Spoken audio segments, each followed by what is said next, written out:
Thanks for watching The 9. Well, believe it or not, spring is fast approaching once we get through all of this ice nonsense. And with the changing seasons comes sometimes big changes to the housing market.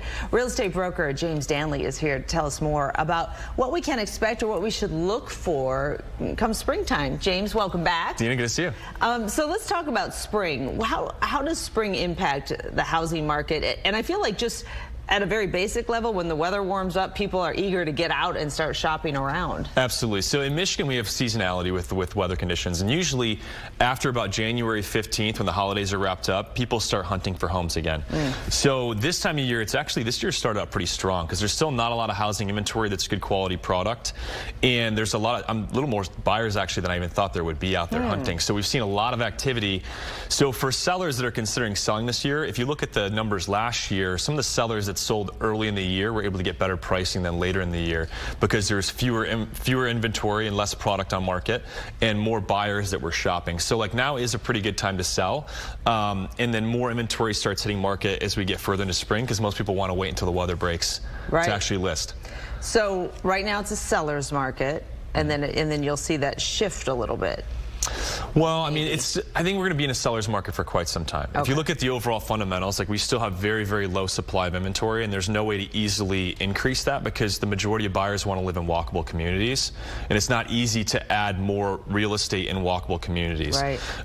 So because of that overall trend for southeastern Michigan, I think we're going to be in a seller's market for quite some time. So what are people, when we talk about real estate in Metro Detroit, what are people's biggest questions, or what are they looking at mostly right now? Is it looking for a specific type of house? Is it waiting for the numbers to line up? Yeah, I think a lot of people are concerned, like looking forward because of 2008. They're curious if a market correction or crash is going to take place, and I just don't see that in the fundamentals of the data. Like you have to have enough supply to exceed demand to really bring pricing down consistently.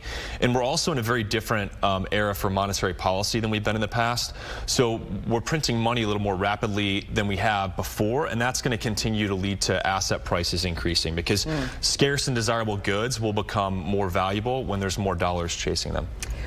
So in other words, what I think you're saying is that don't wait for these prices to come way down. They're not going to see a big drop. So the Fed has 2 or 3 rate hikes left. So they're going to cap the rate hikes for interest rates.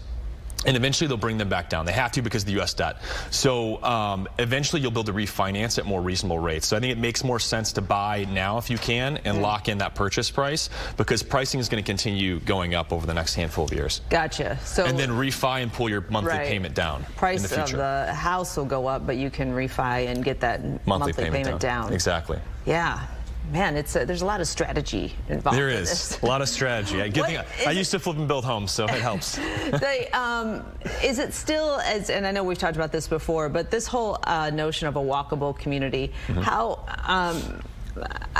do you find a house in one of those areas with limited inventory, as you say? You have to hunt them. Proactively hunt them. So that comes into broker relationships, connections. We saw a lot of houses off market. You need to know somebody like you who's in the know long before it hits the website, right? That usually helps out, yeah. Especially in communities like Birmingham and downtown Royal Oak.